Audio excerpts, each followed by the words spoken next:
My parents went away for the weekend, so I decided to invite a friend to stay over. This happened a few years ago, and no, I wasn't supposed to invite anyone when my parents were gone, but maybe it was a good thing. We played board games and card games all night, just hanging out, not glued to our phones, enjoying each other's company, and talking about the most random things you can imagine.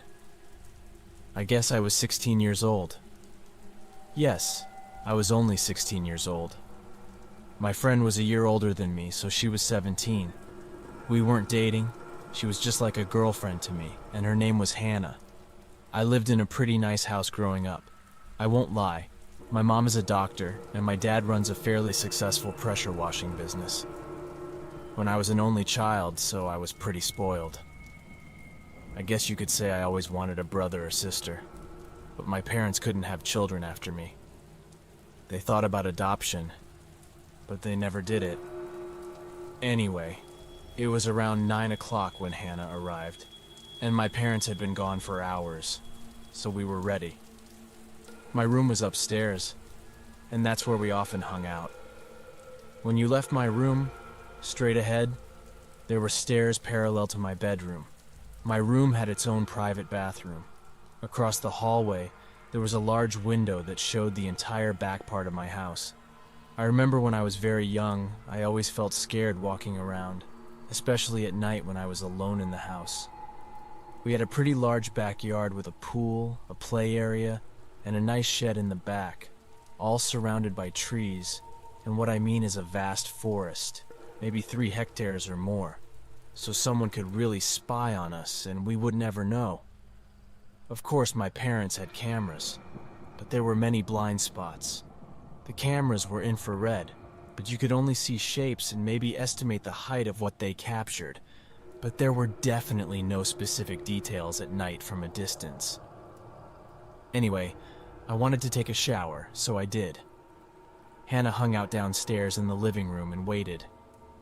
After just a few minutes of showering, Hannah ran upstairs screaming my name. "Lucas, come here now! There's someone outside in the backyard! Hurry!"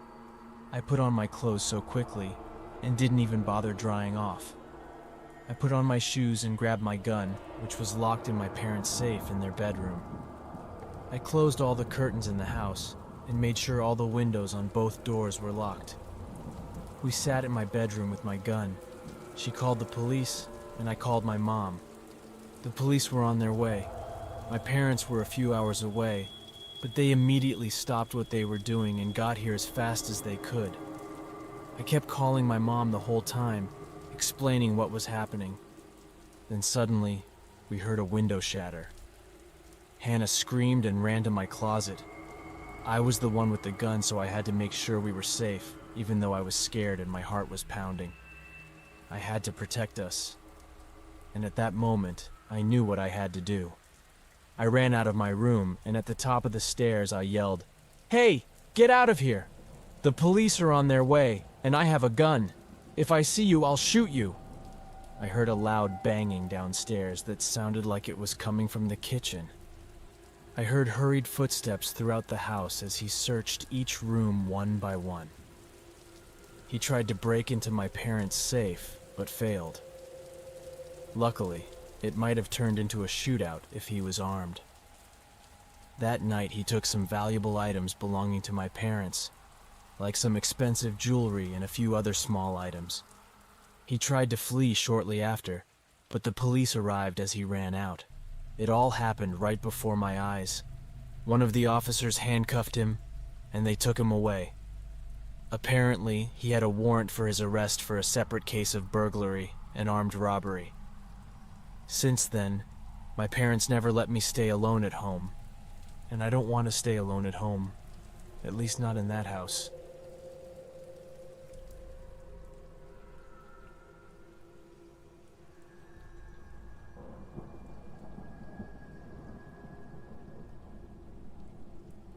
This happened like 10 years ago when I stayed over at Alex's house. He was the best friend at the time, just your average weekend. You play with Nerf guns, eat pizza, drink Mountain Dew while playing Call of Duty and Halo on Xbox Live all night. You know, almost like every kid in 2012 did. It's more mysterious, like a story, and I'm sure most people I tell it to think it's just fiction or I'm crazy, but me and my friends know it's true. Since that night, I'm 100% convinced that such things exist as the paranormal, or whatever you want to call it, unless you know what I'm talking about. Like ghosts or demons, maybe not exactly like that, but something bad and very disturbing. Something we as humans can't fully comprehend. So we were up in Alex's room, just me, him, and Sebastian. We were just having fun taking turns playing Halo and Call of Duty, because the three of us, and he only had 2 controllers. Suddenly, Alex turned off the TV and made us all immediately quiet. We all heard what sounded like someone screaming as loudly as they could. It was a crazy wailing sound that, according to Alex, he sometimes hears. It's worth mentioning that it was 1 a.m. in a dead-end street with only one streetlight with very little light, so we had to squint to see. We saw the silhouette of a super tall creature running like a deer across the street. The wailing sound slowly diminished as it moved away from us. "What the hell, Alex? Is that a ghost?" he said. "What do you mean a ghost?" "You saw it too. Now, if you can sit here and lie to yourself and say it's a human or some kind of unknown animal species, then go ahead. But it clearly wasn't an animal, and definitely not a human. Whatever it was, my guess is as good as yours right now." The strange creature that looked like a skinwalker had completely disappeared from sight, and we couldn't hear it anymore. Alex kept staring out the window, though he seemed like he was going crazy. "Hey, buddy, okay? He might sit down and have a drink of water." He then started crying. The emotions of all this overwhelmed him, and he couldn't control it. He had been experiencing disturbances apparently for years, and he didn't know what to do, and no one else saw it except us 3. He knew that his parents wouldn't believe him, and they'd think he was crazy. I think he was relieved that, after years, someone else actually saw what he was talking about. Of course, he didn't want us to see it because it traumatized us too, but I think it gave him some comfort knowing that it's real and he's not crazy. But maybe even more uncomfortable knowing that it's real is truly terrifying. Apparently, he still hears it from time to time, but he chooses to ignore it completely, and nothing bad has happened yet, and we hope nothing bad ever happens at all.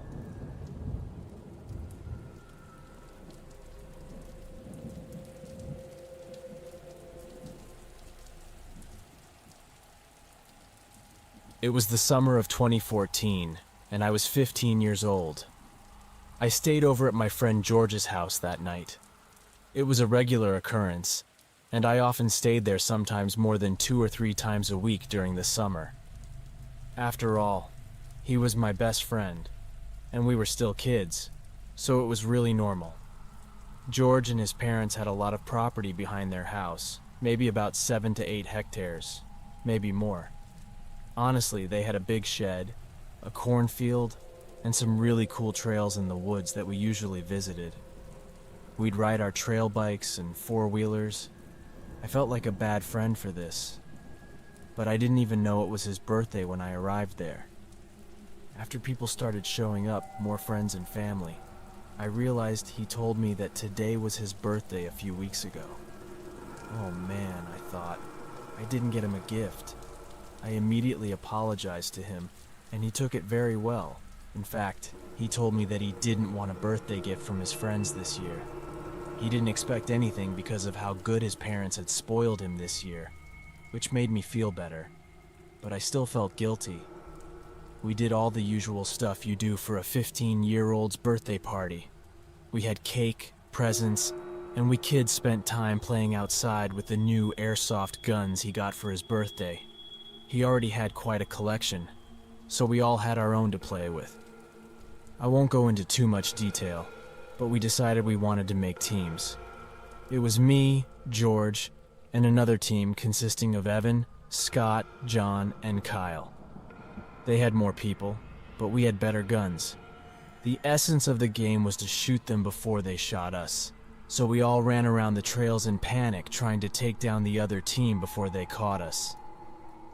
After a few games and leaping around for 2 hours or so, it was around 6:30, so the sun was starting to set. George and I agreed that we should all go back inside and play some video games before everyone had to leave, because everyone wanted to keep playing with the airsoft guns outside even though it was getting late. It was George's birthday, so he was nice enough to let everyone choose what we should do. It was clear that we'd play outside longer according to the sound of it, so that's what we did. We restarted the game, and we all had about 2 minutes to get ready and hide wherever we wanted. George shouted, 3, 2, 1, go!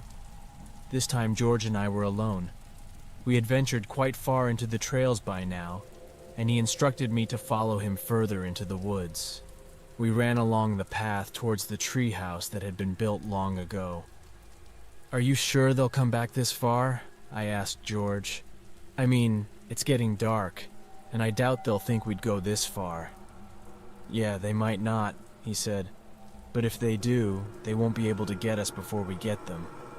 And besides, it'd be funny if they couldn't find us. As time passed, the day grew darker, and George whispered, Hey, we might need to head back in a few minutes. He continued, After all, it's his birthday, so I want to do what he wants. Do you hear that? George whispered. There's someone or something walking quite close to us. We thought it was them, but we heard our friends yelling and talking further away in the distance, so we immediately ruled them out unless they split up and tried to trick us. Don't offend them, I whispered, but none of them are smart enough to think of that. Oh man, rough, he said. He looked at me, shrugged, then put his finger to his lips and said, Whatever it is, it's getting closer. After a moment of silence, we could finally see a tall, slim figure standing in front of us. We thought they couldn't see us. I whispered. George said, Yeah, it's definitely not one of our friends because whatever it is, it's as big as a grown man. And none of the teenagers would stand still as comfortably as possible. Thankfully, it was dark by now because from where the person stood, it was clear they couldn't see us. The person began to walk in the opposite direction. Now, the last glimmer of light that illuminated the woods for so long shone directly towards the unknown figure, who seemed to be wearing some sort of ghillie suit.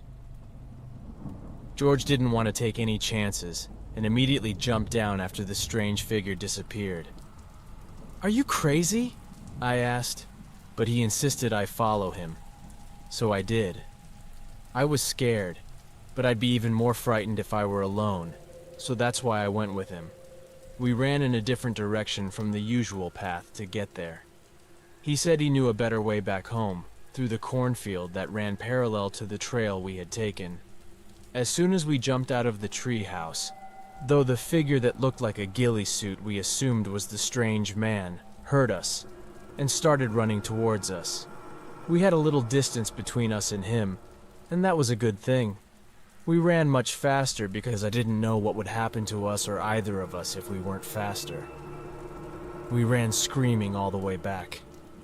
Our friends must have realized we weren't joking because they also started running towards us and walked towards us only a moment or two later.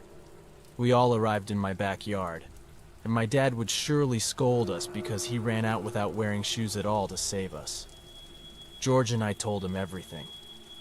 My dad immediately called the police, but there wasn't much they could do because they couldn't find those people, and because I couldn't provide a description. The only thing I can really say is that I will never go back to that trail again, and I highly doubt George will either.